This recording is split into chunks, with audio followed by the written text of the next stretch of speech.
I don't want this to be like a wasted opportunity. How long most people take to pivot? Sometimes they don't, Yeah. you know? I don't know. Sometimes they freeze. Right.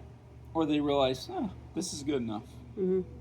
Or, Why the hard questions, hon? I don't know. I actually needed your help to figure out what the heck, like if I had like a pivotal moment where, oh, hey, I need to reinvent my life kind of thing. I thought it would help me to hear you say what your experience was. Because now that you say that, I don't really think I had like a pivotal moment. I don't think it was like, oh, an epiphany. I got to freaking rebuild my life. I think it was just continuous. Hey, you better get going and do stuff and rebuild and reinvent and get your giddy up because all of a sudden you realize there's no one coming to the rescue. You know. Mm-hmm. Yeah, I mean, I thought like maybe that trip to Utah where I was going out looking at property and stuff like that, because that was supposed to be a trip with me and my ex. And all of a sudden, I'm doing that trip all alone. And I'm like, all these heavy emotions or these heavy thoughts are coming to me. It's like, wow, I've chosen this aloneness now, right? I thought maybe that was like a pivotal point, and I don't know if that was pivotal or just a part of the growth where it's like, well, I'm doing all these things, seeing the national parks, staying in, hotels and places that I was planning to do with my ex, right? But then you're there and doing these things alone, and I'm, you know, interacting with people, and I don't have my partner with me.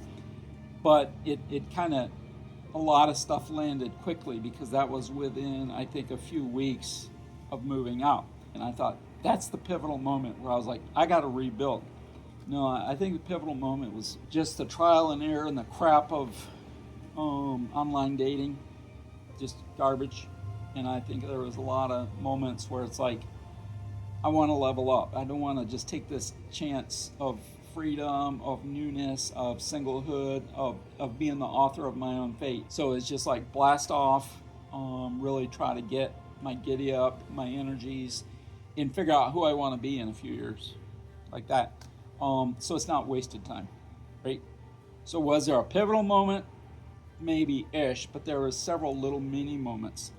Tons of times walking at 8:30 at night in the dark and walking through the neighborhood and listening to good videos and having moments like, yeah, I have to pivot. Because how long do you take to pivot? Well, you can take years to pivot and mull things over like crazy. I mean, how long most people take to pivot? Sometimes they don't. Yeah. You know, I don't know. Sometimes they freeze. Right. Or they realize, oh, this is good enough. Mm-hmm. Like you said, they freeze. They're just like deer in the headlights. And that was the thing is most of my life it been, not really the deer in the headlights stuff. Recognizing it's time to get going. Inevitably, like Mel Robbins says, there's no one coming to the rescue. You gotta do your thing. You gotta, just get your own, gather your forces.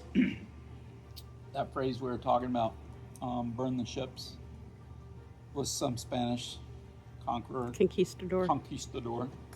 And he said, we're going to burn the ships because there's no other option than to stay and succeed. Right? Forces you to rethink. Forces you to get it going.